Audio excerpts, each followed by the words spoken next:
On account of which, says the chronicler, many troubles came to Hereward, because Torfrida was most wise, and of great counsel in need.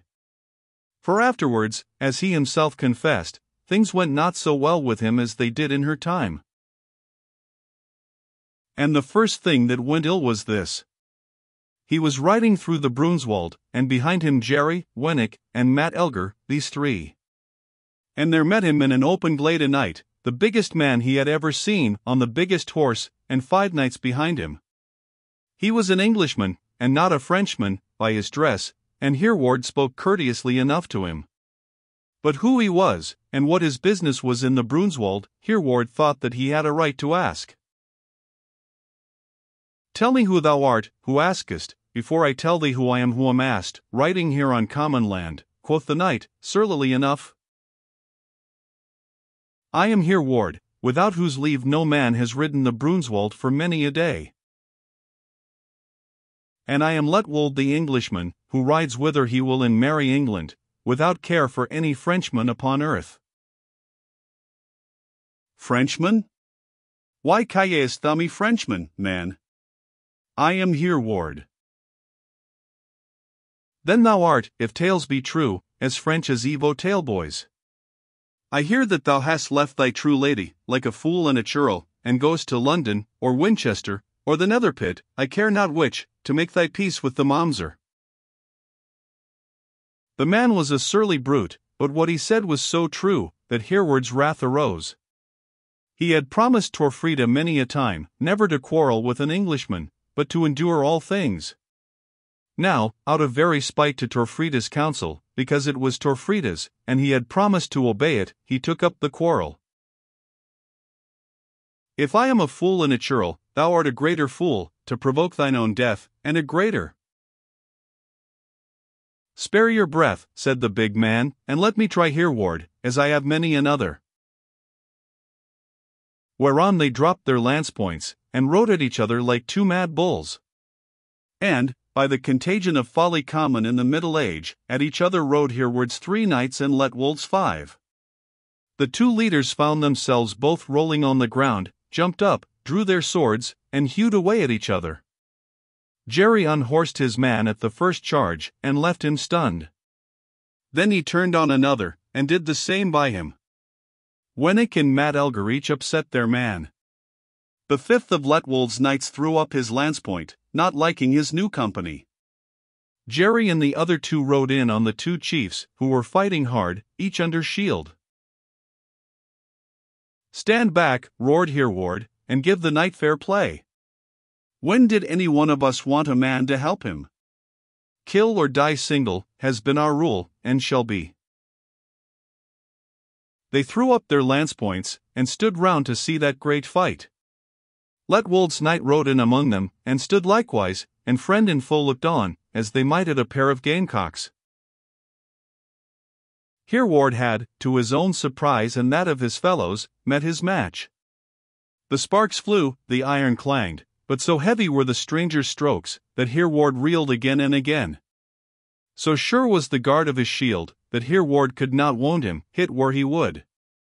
At last he dealt a furious blow on the stranger's head. If that does not bring your master down, quoth Jerry. By, Brainbiter is gone. It was too true. Sword Brainbiter's end was come. The ogre's magic blade had snapped off short by the handle. Your master is a true Englishman, by the hardness of his brains, quoth Wennick, as the stranger, reeling for a moment, lifted up his head, and stared at Hereward in the face, doubtful what to do. Will you yield, or fight on? Cried he. Yield, shouted Hereward, rushing upon him, as a mastiff might on a lion, and striking at his helm, though shorter than him by a head and shoulders, such swift and terrible blows with the broken hilt, as staggered the tall stranger. What are you at, forgetting what you have at your side? Roared Jerry. Hereward sprang back. He had, as was his custom, a second sword on his right thigh. I forget everything now, said he to himself angrily. And that was too true. But he drew the second sword, and sprang at his man once more. The stranger tried, according to the chronicler, who probably had it from one of the three bystanders, a blow which has cost many a brave man his life. He struck right down on Hereward's head. Hereward raised his shield, warding the stroke, and threw in that coup de jarret, which there is no guarding, after the downright blow has been given. The stranger dropped upon his wounded knee. "Yield," cried Hereward in his turn. "That is not my fashion." And the stranger fought on, upon his stumps, like Witherington in Chevy Chase. Hereward, mad with the sight of blood, struck at him 4 or 5 times. The stranger's shield was so quick that he could not hit him, even on his knee. He held his hand, and drew back, looking at his new rival. "What the murrain are we two fighting about?" said he at last. "I know not, neither care," said the other, with a grim chuckle. "But if any man will fight me, him I fight, ever since I had beard to my chin. Thou art the best man that ever I faced." "That is like enough. What wilt thou take, if I give thee thy life?" "My way on which I was going. For I turn back for no man alive on land." "Then thou hast not had enough of me?" "Not by another hour." "Thou must be born of fiend, and not of man." "Very like. It is a wise son knows his own father." Hereward burst out laughing. "Would to heaven I had had thee for my man this 3 years since. Perhaps I would not have been thy man." "Why not?" "Because I have been my own man ever since I was born, and am well content with myself for my master." "Shall I bind up thy leg?" asked Hereward, having no more to say, and not wishing to kill the man.